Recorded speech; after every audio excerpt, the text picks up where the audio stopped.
Hi and welcome back to another episode of Health, Wellbeing and Lifestyle. And today for our first guest we have Robin O'Connell, who's a funeral celebrant. And she's here today to talk to us about pre-planning your funeral and going in style. And welcome, Robin. Thank you for having me. So Robin, just tell us, funeral's not a common subject. So what led you to getting involved as a funeral celebrant? So I've been funeral celebrant for 17 years.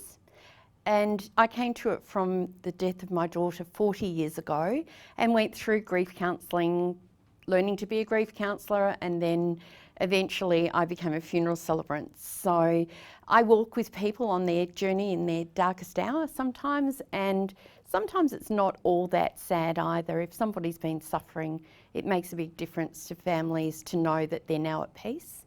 So, and I found that more and more families didn't know about their parents' wishes. So even things like asking, how did mum and dad meet? They go, oh, I don't know. And there might be nobody left to tell. So talk to your kids, tell your kids about your life. That's a really important part. But I found in the funeral industry that people didn't know whether parents wanted to be buried or whether they wanted to be cremated. And it's no good 3 months later finding mum's will tucked in a drawer somewhere and finding out that she wanted to be cremated and you'd buried her, or vice versa.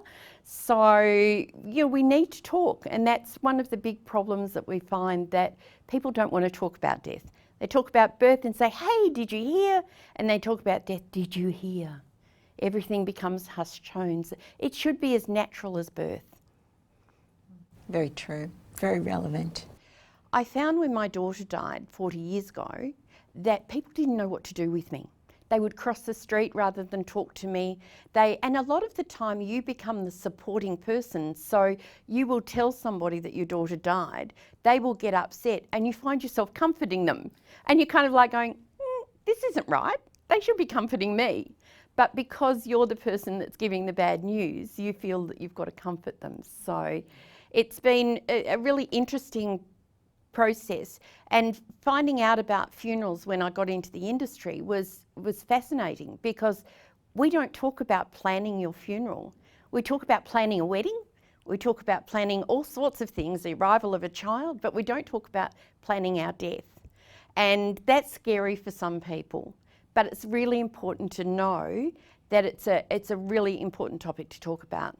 So you have 3 different options with that sort of thing. You've got prepaid, pre-planned, and you've got funeral insurance. So if we briefly look at each one, so we've got prepaid, which is where you actually pay for the funeral. And if you took out a funeral insurance 30 years ago, it's amazing the difference in the price these days, but you're covered.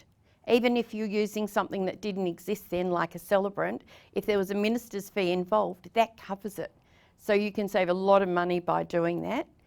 It's important to know that you can also take out an either or. So if you're a couple and one person dies first, they can use it, then your funeral can come out of the estate. So you can prepay by instalments. You've got up to 3 years to pay. So you can pay weekly, monthly, whatever your budget allows. Then you've got pre-arranging. So a lot of people don't have the money, but they'd like to know. They'd like to say, yes, well, I do want to be buried in a cardboard box. And so they can choose that. So they can go to a funeral director and sit down with them, make all the arrangements, and then they can hold that on file. Now, when the family find it, and it's important that they find it, don't leave it tucked away, tell somebody that you've done it.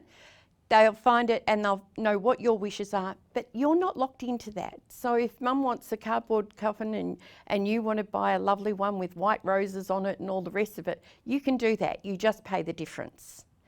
So we've got prepaid, pre-arranged, and then we have funeral insurance. Funeral insurance you have to be very careful about. Read the contract carefully, word for word, because you may well find that you've nominated a person. That person is under no obligation whatsoever to pay the funeral director. All it means is that they can take that money, give you a, cheap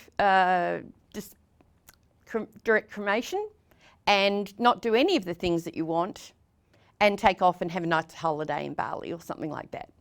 Now, a lot of people think that a holiday in Bali is preferable to a funeral. We are people of ritual. We need that ritual of saying goodbye. So that's really important for people to know that a funeral actually is a ritual and that we really need to have that opportunity to come together and to say goodbye as one. So there's more and more people, oh, I don't want to fuss, just send me off to be cremated and have a big party. You still need some sort of formality, a memorial service or an occasion where it is sad. So you need that opportunity, but you also need to celebrate all the things that they are and were. And what about leads to another question, what about if the family wanted something different? They can do that. As long as they honour the person's wishes, because that's what they've left behind. But, sometimes they might want a beautiful song that gives a lovely tribute to their mum. Now, as a mum myself, I wouldn't pick anything like that. I wouldn't dare to think that my children think of me like that. So sometimes it's really important to have that flexibility of picking 2 songs but leaving one to them so that they have a choice to be able to do it. But they can certainly change anything that they want. That's wonderful to know. And what sort of information would a funeral celebrant or funeral director need before the funeral? Oh, so many people don't leave any sort of information for their children. So there's legal things like you need to list down their mum and dad's occupations, and people go, gosh, I don't know, it was just Nana and Pop. We don't even know their full names. They need their full names. We need to know significant things like, how did your mum and dad meet? And there's lots of resources online now to be able to say, go there, write down what your memories are. What you remember as a child, what you loved doing as a child. Because if your siblings have all gone before you, there's no one around to tell your story. There's cards that you can buy. There's all sorts of things that can help you tell your story. Thank you for that, Robin. And for more information on Robin O'Connell and pre-planning your funeral and going in style, please go to our website healthwellbeingandlifestyle.com.au. And now we'll go to break.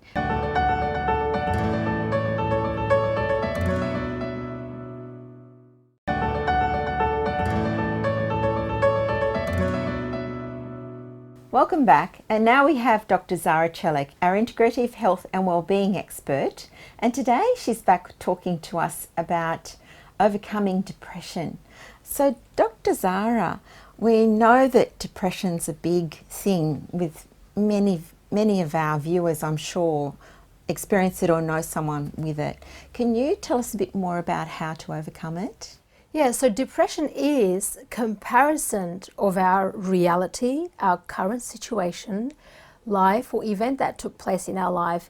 It's a comparison of that event or a memory or our sort of lifestyle or our personality and our achievements to either past or someone else's reality.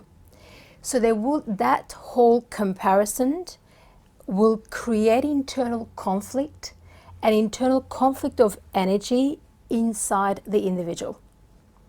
So as we are comparing our life to either our past, and we want to be always there, or if we are comparing our reality to someone else's, there will be that shift of biochemistry happening inside.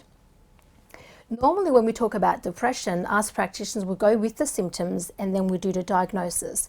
But I like to know the real trigger. What is the real trigger? Is it the language that the individual is using and associating with day-to-day activities? Is it the language that individuals using to describe the current reality or the situation that they're in? Is that then really creating that internal turbulence and that internal vortex with the turbulence, and it really pulls them down? So I like our viewers to see what really is triggering that. When you say you are depressed or you know someone, pay attention to what actually they're talking about. I find particularly with this current situation globally, majority of the people that I know, and I'm sure you do too, People compare the reality of now to the past. So then they feel they are stuck. And they say, I am depressed because I'm not doing what I used to do. I'm depressed because I'm not going out to the restaurant and wearing my glamorous clothes. You know, language pattern, you can really see where it's coming from. So I like to see how people describe their depression. They say, I'm depressed. Well, what is really triggering that? So that is important. That's what we really need to pay attention.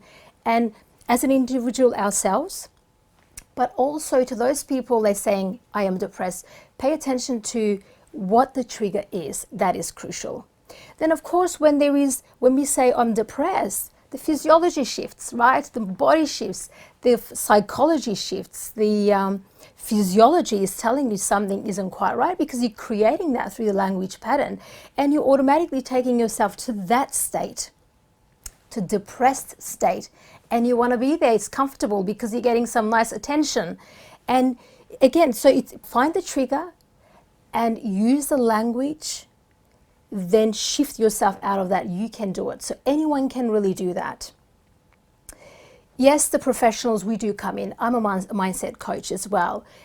Work with the psychologist, work with the coach, but really it comes down to the language that you use. Maybe you are seeing your professional for 45 minutes a week, right?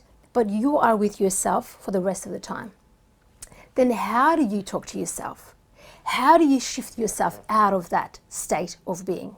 So that's what I would like people to pay attention and stop comparing themselves to other people and compare their current situation to their past. And that's the key to overcoming depression. It's a huge topic, isn't it? And it depression. is very common as well. People experience it, and as I said, it is creating that biochemical reaction. Then the whole biochemistry shifting. Then there will be interruption to the gut flow, right? The gut function rather. There will be also imbalance in the nervous system. Remember I talked about our nervous system, how big role it plays, especially when we say I am depressed, I'm not happy, and this. It creates that imbalance in the autonomic nervous system. So the parasympathetic nervous system is down-regulated. The sympathetic nervous system is up-regulated. We're constantly running away from something. It's the fight and flight kicking in. So what does that do? When the parasympathetic is down, the gut functions down. And when the gut functions down, neurotransmitters responsible in the brain are also not at optimum level. The other thing will be the mindset. Right? When we are in the fight and flight, and I spoke about that in our last episode, the imminent mind kicks over. So we are focusing on the problem and we're not objective, we're not creative, we're not authentic. And at that state, we are not thriving because we are focusing on the threat constantly and wiring your brain to focus on the threat rather than getting creative and objective to shift ourselves out of that state. So what would your best advice be for our viewers before we go to the break today? So I just want to talk about an individual actually, which I encountered and met quite recently. He was depressed due to the COVID-19 regulations that's happening in Melbourne, Australia. So he felt like his freedom was taken away. So as soon as you actually saw how he was thinking and went to the thinking process, it immediately shifted the thinking process, and it helped him to overcome and come out of that situation and then use it to his advantage. So it can be achieved, but it is all about the mindset and the individual and the commitment to self. So the advice will be to pay attention to your language and what you are doing with your mindset and your thinking process. Are you constantly comparing yourself to somebody else or your past and you want to stay there? So which feels comfortable? Because it is all up to you how you want to shift yourself and your life and what direction you want to go towards. Because if you choose and it is comfortable to be in that depressed state, then you will be in that state at all times. But if it doesn't feel comfortable and you want to actually snap out of it, then move towards that and take actions to move forward. Get a coach if you need to. See a psychologist, whatever works. Have a goal, and it is that goal that will get you closer to the outcome. But if you don't have any realistic outcome or any goal setting, then it is going to be challenging and it's going to be slower to get out of that depression state. Thank you, Dr. Zara. My pleasure. And for more information on Dr. Zara Chelik and overcoming depression, then please go to her webpage on our website, healthwellbeingandlifestyle.com.au. We'll go to break and be back after the break with more interviews.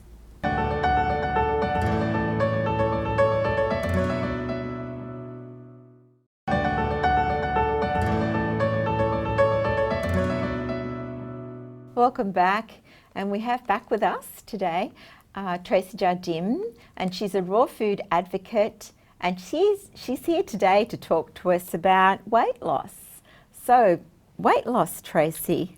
That's right, Linda. Yeah. Thanks. So far, we've been talking about the gluten content in raw foods and how it's low in gluten.